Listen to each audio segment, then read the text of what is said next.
Hello, আসসালামু আলাইকুম। সবাই কেমন আছেন? আলহামদুলিল্লাহ, আমি আল্লাহর রহমতে ভালো আছি। তো এতদিন আপনারা অন্যরকম অনেক কিছু ভিডিও দেখছেন, তো আজকের ভিডিওটা একটু সম্পূর্ণ আলাদা। আজকের বিষয়টা একটু বলবো, মসজিদ সম্পর্কে কিছু কথা বলবো। তো এই যে, তো এটা হচ্ছে ভারৈমারি জগন্নাথপুর জান্নাতুল মামা জামে মসজিদ। তো এটার কাজ চলতেছে। তো এই মসজিদ সম্পর্কে আমি কিছু আপনাদের মাধ্যমে তথ্য তুলে ধরবো। তো ভিডিওটা কন্টিনিউ করতে থাকুন। এই যে মসজিদ, আল্লাহর ঘর। আসসালামু আলাইকুম। ওয়ালাইকুম আসসালাম ওয়া রাহমাতুল্লাহি। কেমন আছেন? আলহামদুলিল্লাহ, আমরা ভালো আছি। আপনি ভালো আছেন? আলহামদুলিল্লাহ, ভালো আছি। তো এই যে আল্লাহর ঘর মসজিদ, এই মসজিদ সম্পর্কে আপনি কিছু বলুন। আসসালামু আলাইকুম ওয়া রাহমাতুল্লাহি ওয়া বারাকাতুহু। ওয়ালাইকুম আসসালাম। আমি মাওলানা মোহাম্মদ হাফিজউদ্দিন আল গালিব, খতিব, ভারৈমারি জগন্নাথপুর জান্নাতুল মাওয়া জামে মসজিদ। তো আমরা অত্র অঞ্চলে একটি মসজিদ নির্মিত হচ্ছে, আপনারা সকলেই ভিডিওর মাধ্যমে দেখছেন। একটা যুগোপযোগী ধর্মীয় এবাদত গৃহ তৈরি করার জন্য আমরা আপ্রাণ চেষ্টা চালিয়ে যাচ্ছি। কারুকার্য নির্মিত এবং অত্যন্ত চাকচিক্যমণ্ডিতভাবে আমরা একটা সুন্দর মসজিদ নির্মাণ করার জন্য চেষ্টা করছি। মসজিদ একটা ইবাদত গৃহ। এই মসজিদ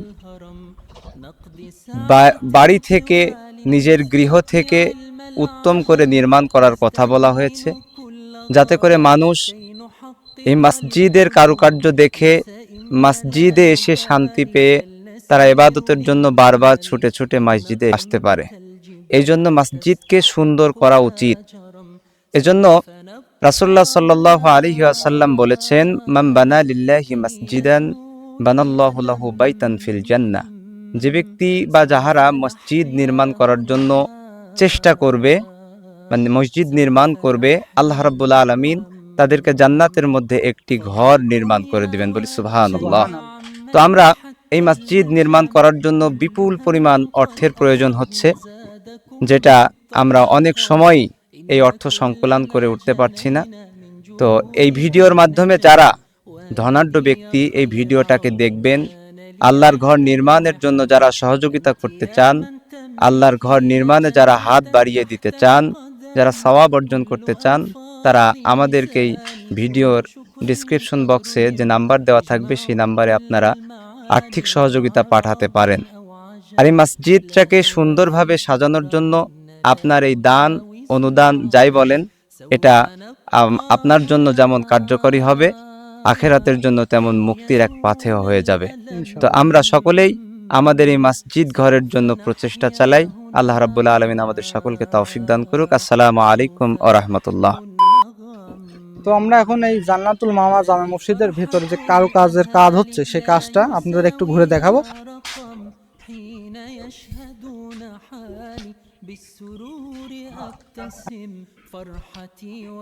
মানে এক কথায় জাস্ট মানে খুবই মনোমুগ্ধকর, অসাধারণ।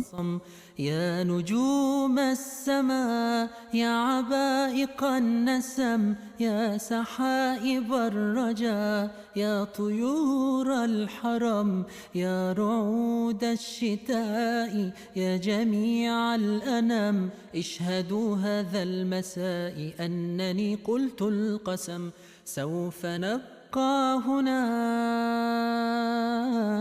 كي يزول الألم سوف نحيا هنا سوف يحلو النغم। তো এখন আমরা এখানে এই মসজিদের সার্বিক সহযোগিতায় একজন আছে, এক আঙ্কেল। তো তার সাথে আমরা কথা বলে জানবো যে এটা আসলে তার মাথায় কিভাবে মাথায় আসলো। আসসালামু আলাইকুম। ওয়ালাইকুম আসসালাম। আপনার নাম কি আঙ্কেল? আমি আলহাজ মইনুল ইসলাম সর্দার। তো আচ্ছা, আপনার এই যে মসজিদে কারো কাজটা করছেন, এটা তো এর আগে কোথাও দেখেননি? না, আমি এর আগে কোথাও দেখি নাই। এটার উদ্বুদ্ধ হয়েছে আমার এখানে রাজমিস্ত্রির কাজ করতেন মোহাম্মদ রঞ্জু মিয়া, বাড়ি মানিকনগর। তো উনি আমার এখানে রাজমিস্ত্রির কাজ করতো। তো উনি আমাকে হঠাৎ বললেন যে ভাই, আমি একটা নতুন একটা কারুকাজ আপনার মসজিদে আমরা করব।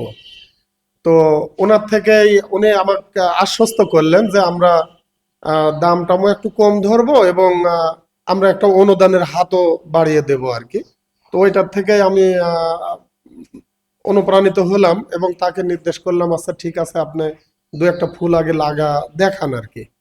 তো উনি একটা খোপ প্রথমে লাগা দিছিল এবং ওইটা দেখার পরে অনেক মুসল্লিরা যখন এটাতে সন্তুষ্ট এবং এটার প্রতি অনেকে আগ্রহ প্রকাশ করলো, তখন ওনাকে দিয়ে আমি টোটাল মসজিদের আর কি ডেকোরেশন করার অনুমতি দিয়েছি আর কি।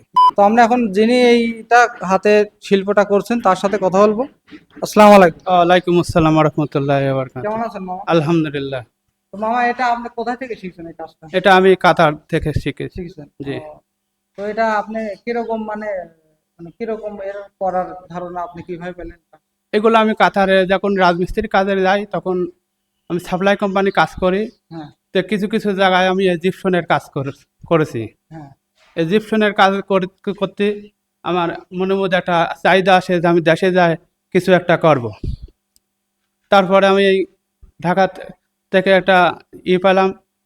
পাওয়ার পরে আমি ওখান থেকে চায়না থেকে ডাইস নিয়ে আসি কিছু, ও, যে আমি কিছু ডাইস নিয়ে আসি, প্রথম কাজ স্টার্ট দিই। যদি আপনারা অনেক মানে যদি আপনারা কখনো এটা করতে বাসা বাড়ির এটা কি সব জায়গায় করা হ্যাঁ, যাবে? বাসা বাড়ি অফিস কোনো যে জায়গায় কোনো জায়গায় সম্পূর্ণ জায়গায় দোকান টোকানও করা যাবে।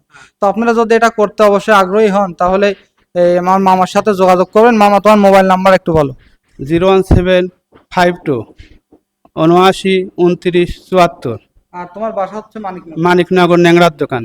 ও আচ্ছা ঠিক আছে। যারা আপনারা এই মসজিদে সহায়তা করতে চান আর্থিকভাবে, তারা আমি একটি নাম্বার বলছি, এই নাম্বারে বিকাশ মারফত টাকা পাঠাতে পারেন।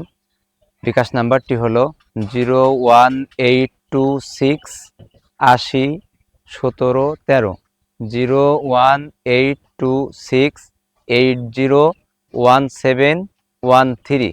আপনারা যারা আমার পেজটি এখনো ফলো দেননি অবশ্যই পেজটি ফলো দিবেন এবং ইউটিউব চ্যানেলটা সবাই সাবস্ক্রাইব করে দেবেন। আমার জন্য দোয়া করবেন, আরও যেন সুন্দর সুন্দর ভিডিও আপনাদের মাঝে দিতে পারি। আল্লাহ হাফেজ, আসসালামু আলাইকুম।